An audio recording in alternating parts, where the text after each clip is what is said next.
Welcome to a story you've never heard told like this before. A story that began thousands of years ago, long before there were pumpkins, costumes, candy, or haunted houses. Long before Halloween was even called Halloween. Back when bonfires lit the night, people wore animal skins to scare away ghosts. They believed the spirits of the dead could walk the earth. This is not a fictional story. This is the real history of Halloween. A story filled with ancient secrets, forgotten rituals, powerful transformations, and the truth behind what we now call the spookiest night of the year. But wait, this is not just a history lesson. It's also a powerful way to improve your English. If you're learning English and want to build your listening, vocabulary, and fluency, this story is perfect for you. I'll speak slowly, clearly, and emotionally, and explain every detail in simple English. You'll learn while enjoying an epic story that will completely change how you see Halloween. Let's begin. Part 1. The Origins of Halloween. The story of Halloween began thousands of years ago. Not in America, not in Hollywood, and not in supermarkets filled with decorations, but in ancient Celtic lands, where fog, forests, and fire ruled the landscape. These lands were what we now call Ireland, Scotland, Wales, and parts of northern France. The people who lived there were called the Celts, pronounced Celts. They didn't have phones or social media. Their world was nature, the sky, the wind, the moon, and the spirits around them. To the Celts, life was full of mystery and fear. And the most powerful night of the year was October 31st, the festival of Samhain, pronounced Samhain.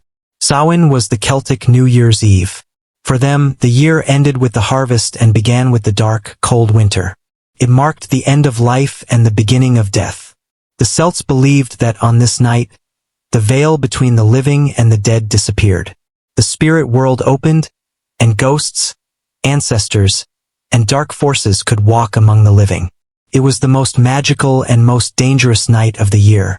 They feared that the spirits might return to visit their homes, bring messages from the other world, or cause harm and sickness. To protect themselves, they used fire rituals, disguises, and offerings. Huge sacred bonfires were lit on the hills. Fire, they believed, could drive away evil spirits. Villagers gathered together, throwing the bones of animals into the flames, which is actually where the word bonfire comes from. Bone fire. The fire was believed to have cleansing powers to protect the land, crops, and families through the harsh winter. On this night, people wore animal skins, skull masks, and dark cloaks, not to celebrate, but to survive. They believed that if they dressed like wild creatures or ghosts, real spirits would mistake them for their own kind and leave them alone. The first Halloween costumes were not for fun. They were for protection. The Celts also prepared special foods, apples, nuts, and baked goods, but they didn't eat them. They left them outside as offerings to please the spirits and keep peace with the other world. They believed that on this night, they could see visions of their future, their love, their fortune, even their death. At the center of these rituals were the Druids, Celtic priests who acted as spiritual leaders, magicians, and healers. They were deeply respected and feared. The Druids led the ceremonies, lit the sacred fires, and performed rituals to communicate with the spirit world. They believed that sacrifices, sometimes animals and, in rare tales, even humans, could please the gods of nature and death. It might sound strange today, but for the Celts, this was real. They didn't celebrate Halloween for fun. They survived it. The Roman influence. For centuries, Samhain remained the sacred Celtic festival. But everything changed when a new power arrived, the Roman Empire. The Romans were advanced, powerful, and relentless. They conquered Celtic lands and brought their own gods and traditions. However, they didn't destroy Celtic beliefs completely. Instead, they blended them. The Romans merged Samhain with two of their own festivals. The first was Feralia, the Roman Day of the Dead, a time to honor ancestors, offer food and wine, and ask for peace from the spirits. It took place in late October, around the same time as Samhain. The second was Pomona, the festival honoring the goddess of fruits and trees. Her symbol was the apple, and that's why apples later became a symbol of Halloween. The old tradition of bobbing for apples actually came from this Roman ritual. So now, the ancient Celtic Samhain combined with Feralia and Pomona, a mix of death, harvest, and fruit. Out of this fusion grew something new, strange, and powerful. The Christian transformation. As centuries passed, a new force began spreading across Europe: Christianity. The Church wanted to replace old pagan traditions like Samhain with Christian celebrations. But instead of destroying them, the Church did something clever. They transformed them. They kept the same date, the end of October, but gave it a new name and meaning. The Church declared a new holy day called All Saints' Day, also known as All Hallows' Day, to honor saints and holy people. The evening before this day was called All Hallows' Eve, which over time became Halloween. A day later came All Souls' Day, a time to pray for all departed souls. Together, these became a 3-day festival of remembrance: the saints, the souls, and the afterlife. This transformation turned the ancient festival of death and spirits into a Christian observance. But even with new names and meanings, people never truly forgot the old ways. They still lit fires. They still dressed up. They still felt the mystery of that night. So Halloween, as we know it today, was born from the blending of ancient Celtic beliefs, Roman traditions, and Christian rituals. A story of fire, fear, and transformation. It began as a night of survival and became a night of celebration. People still lit bonfires. They still wore costumes. They still believed the dead could return. But now the holiday had two faces, one sacred, one supernatural. The first was the religious side, honoring saints and praying for souls. The second was the folk side, filled with old traditions, spirits, and the rhythm of changing seasons. In many villages, the line between religion and folklore blurred. People attended church in the morning and danced around fires at night. For hundreds of years, Halloween remained mostly a European tradition. It never became very popular in England, where Protestant communities rejected Catholic customs like All Saints' Day and Halloween. But when Irish and Scottish immigrants began arriving in America, they brought their Halloween traditions with them. Stories of ghosts, fire, and fortune. Before Halloween became the celebration we know today, it was filled with mysterious and magical rituals passed down through generations. One of the earliest was soul cakes, the first version of trick-or-treating. In the old days, poor people and children went door to door singing a little rhyme. Pray for a soul, and I'll give you a cake. In return, they received small round cakes baked with spices and raisins. This tradition was called souling. Instead of candy, they were given cakes. Instead of jokes, they offered prayers for the dead. Then there were turnip lanterns, the ancestors of today's pumpkins. Long before America's big orange pumpkins, Irish people carved faces into turnips, placing candles inside to scare away evil spirits. The idea was the same as costumes and fire, protection through light. Halloween was not only about fear, it was also about love and destiny. Many old traditions involved finding one's future partner. One popular game was peeling an apple in one long strip and tossing the peel over the shoulder. The shape it formed was said to show the first letter of a future lover's name. In another, a girl would look into a mirror at midnight while holding a candle to glimpse the face of her future husband. But some claimed they saw a skull instead, a sign of death rather than love. Other fortune games included reading tea leaves, throwing nutshells into the fire to predict the future, hiding rings and cakes, and believing that dreams on Halloween night would come true. For many, Halloween was not just about ghosts. It was a night of mystery, destiny, and magic. Over time, Halloween survived the Roman invasion, blended with the festivals of Feralia and Pomona, and was transformed by the Christian Church into All Hallows' Eve. It spread across Europe, carrying both fear and fascination, until it finally crossed the ocean to America, where everything changed. Part 2, Halloween comes to America. Imagine a dark winter in Ireland. The skies are gray, the crops are dying, and families are suffering. It was the time of the Great Irish Potato Famine, one of the worst tragedies in Irish history. Potatoes were the main food for poor families, but when disease destroyed the crops, people starved. More than 1 million lives were lost, and millions more left their homeland, crossing the ocean to America in search of a better life. Along with their few belongings, they carried their stories, their beliefs, and their Halloween. When Irish immigrants arrived in cities like New York and Boston, they didn't forget their traditions. They still believed in wandering spirits, protective lanterns, costumes to confuse the dead, and fortune-telling games with apples and candles. But in America, Halloween began to change. Surrounded by new neighbors, new cultures, and new ideas, it started to evolve again. In the late 19th century, American children began a strange tradition. On Halloween night, they dressed up, wore masks, and went from house to house. Not to ask for candy, but to cause mischief. They knocked over trash cans, removed gates, smeared soap on windows, and filled mailboxes with flour. This was called Mischief Night, and it became a growing problem. To stop the chaos, adults came up with a clever idea. Give the children something fun to do so they wouldn't destroy the neighborhood. And that's how modern trick-or-treating began.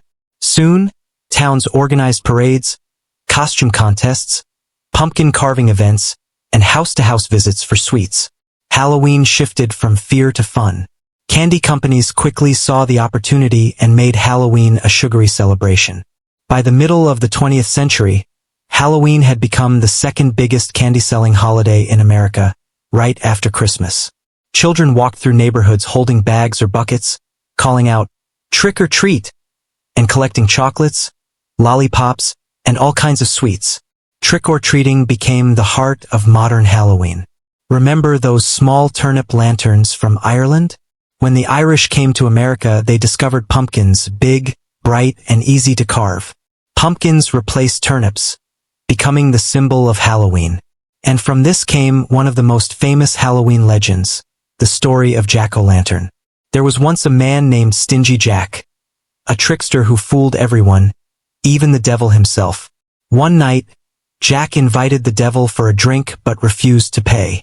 He tricked the devil into turning into a coin, then trapped him by placing the coin next to a silver cross.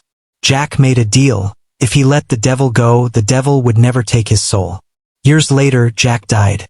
But heaven rejected him for his sins, and the devil, bound by the deal, refused to take him to hell.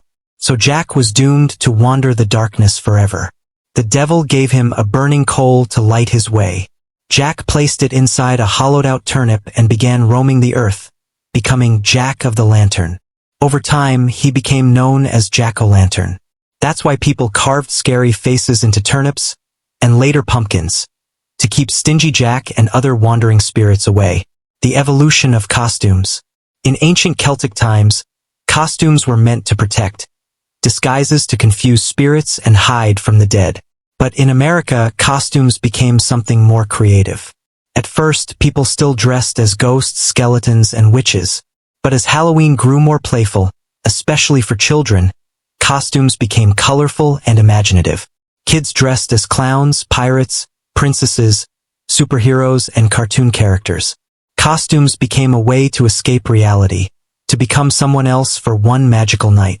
Today, Halloween costumes include everything, from scary monsters and vampires to funny food outfits, baby animals, fairy tales, and internet memes.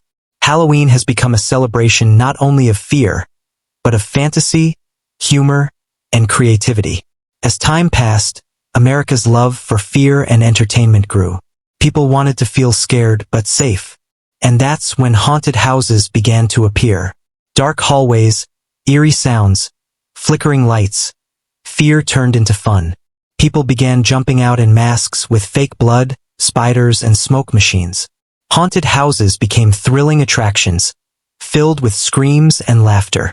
These spooky experiences became part of the fun, especially for teenagers and adults. Hollywood then transformed Halloween forever. During the rise of horror films in the late 20th century, movies like Halloween, Friday the 13th, A Nightmare on Elm Street, Scream, and The Exorcist made the holiday darker, deeper, and more psychological. Suddenly, Halloween wasn't just for children anymore. It became a celebration for all ages, filled with fear, excitement, creativity, and candy. Today, Halloween is a blend of many ancient roots, Celtic spirituality from Samhain, Roman customs from Feralia and Pomona, and the Christian tradition of All Saints' Day. Long ago in Europe, a witch was not always seen as evil. In many small villages, wise women served as herbal healers, midwives, and spiritual guides. They understood plants, the seasons, and the stars. People trusted them. But as organized religion grew stronger, especially the church, these women became targets.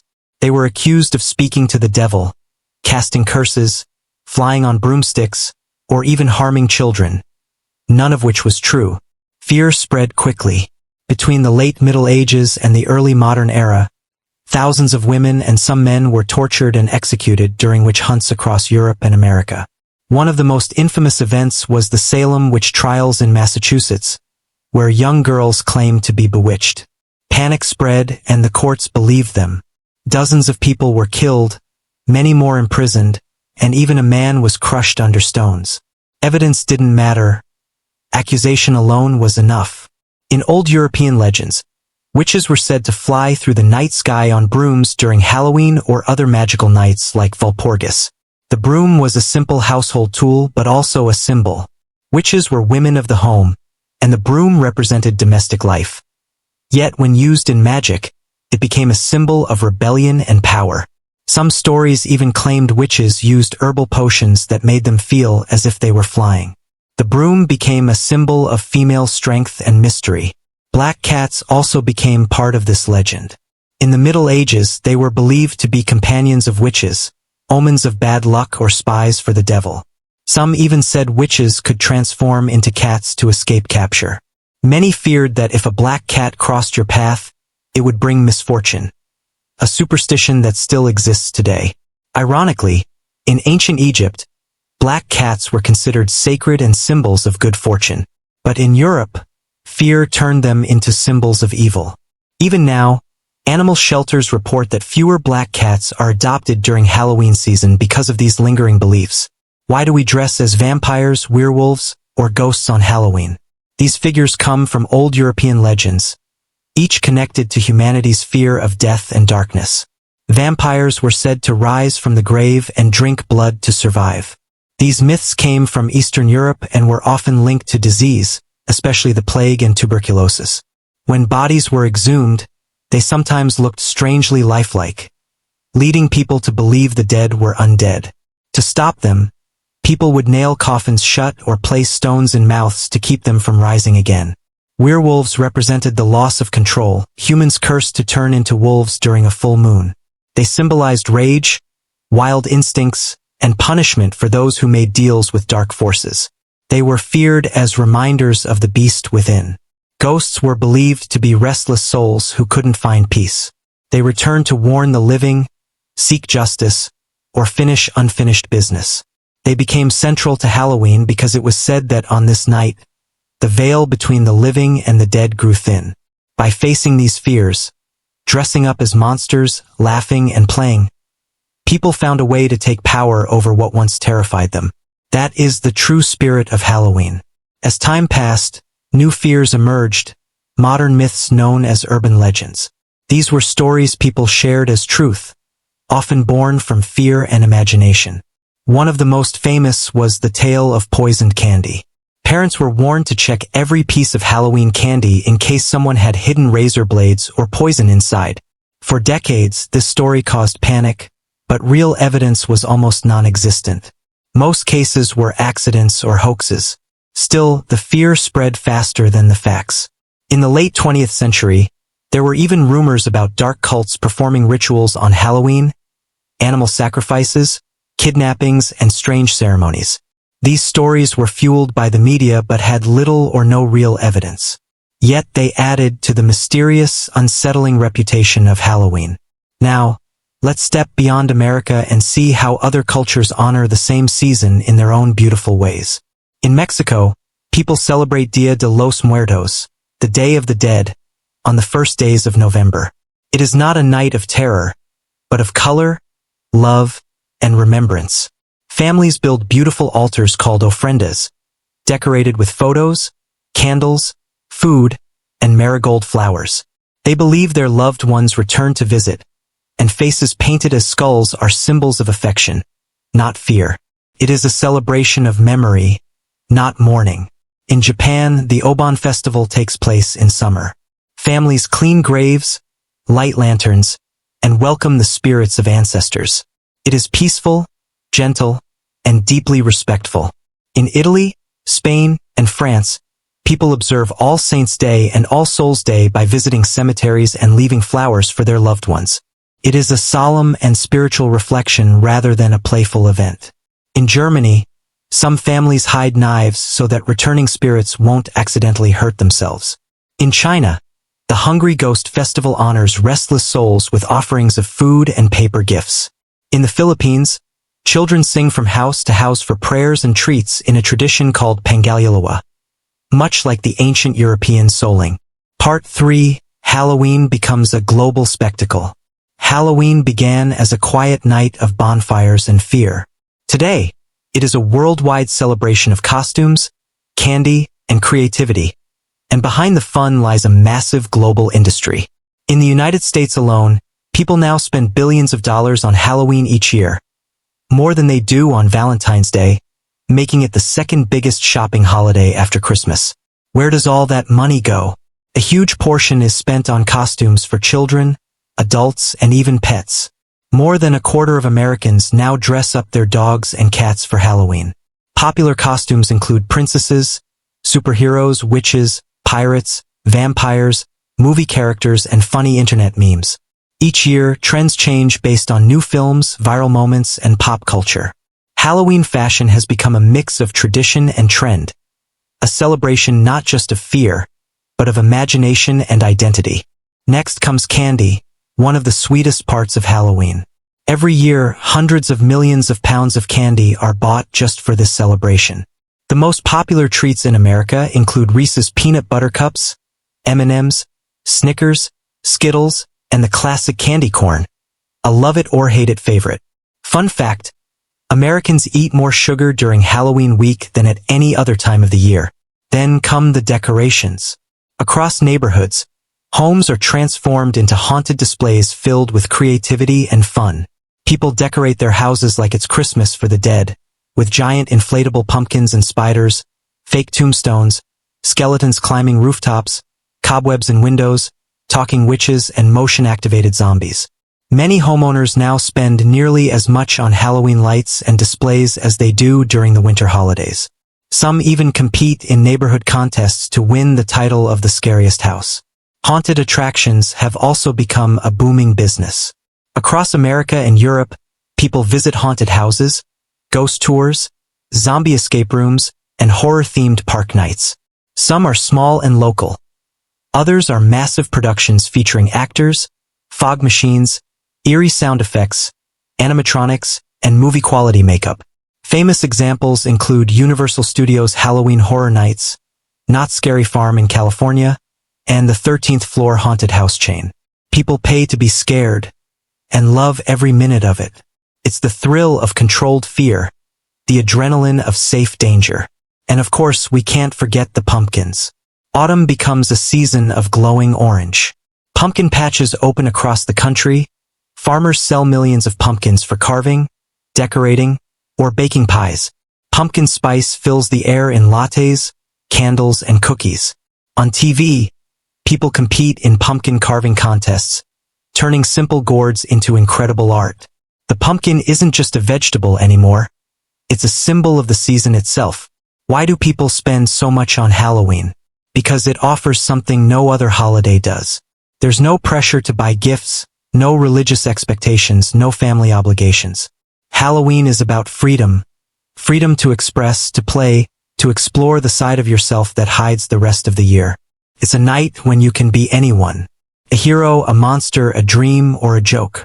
You can laugh at fear, celebrate darkness with joy, and share a strange, beautiful connection with complete strangers walking under the same moonlight. It's playful rebellion, and people love it. Now you know the full story of Halloween. From ancient fire to modern fun, from fear to freedom. But this story is more than history. It's a reminder of something powerful. Every tradition you learn makes your mind wider, your spirit deeper, and even your English stronger. So whether you celebrate Halloween or not, whether you light a pumpkin or simply listen to the story quietly in your room, Remember this. You are now part of the story, and stories never die. Thank you for listening.